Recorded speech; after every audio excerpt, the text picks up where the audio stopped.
എല്ലാവർക്കും നമസ്കാരം. ഞാൻ ദിവ്യ. കൃഷിക്കാഴ്ചകളുമായിട്ട് ഞാൻ വീണ്ടും വന്നു. അപ്പോൾ നമ്മൾ ഇന്ന് പരിചയപ്പെടുത്തുന്നത് നമ്മുടെ മഴമറയിലെ കുറച്ച് ശീതകാല വിളകളാണ്. നമ്മുടെ ബീറ്റ്റൂട്ടൊക്കെ കിഴങ്ങായി തുടങ്ങിയിട്ടുണ്ട് കേട്ടോ. അപ്പോൾ ചെറിയ കിഴങ്ങുകളാണ്, 2-3 തൈകളായിട്ടാണ് നമ്മൾ ഗ്രോ ബാഗിൽ വച്ചേക്കുന്നത്.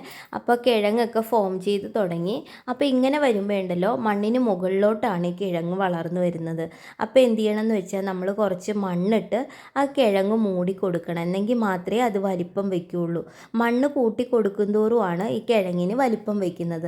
ഇപ്പോൾ 2 ഗ്രോ ബാഗിൽ മാത്രമേ ഉള്ളൂ നമ്മുടെ ബീട്രൂട്ടിൻ്റെ കിഴങ്ങ് ഒരുപാട് വലിപ്പമൊന്നും വെക്കില്ല. കാരണം നല്ല തണുപ്പുള്ള പ്രദേശത്താണ് ബീട്രൂട്ട് നല്ല വലിപ്പത്തിൽ കിട്ടുന്നത്.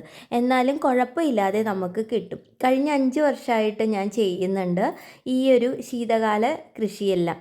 അപ്പോൾ നമ്മുടെ ബ്രൊക്കോളി, ക്യാബേജ്, കോളിഫ്ലവർ, കെയിൽ, അതുപോലെ ചൈനീസ് ക്യാബേജ് ഇതെല്ലാം ഉഷാറായിട്ട് വരുന്നുണ്ട്.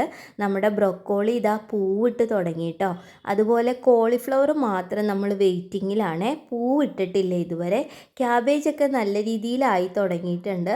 എനിക്ക് തോന്നുന്നു മഞ്ഞ് തുടങ്ങിയിട്ട് കുറച്ച് ദിവസമല്ലേ ആയുള്ളൂ, 2-3 ദിവസമേ ആയുള്ളൂ മഞ്ഞ് കറക്റ്റായിട്ട് കിട്ടി തുടങ്ങിയിട്ട്.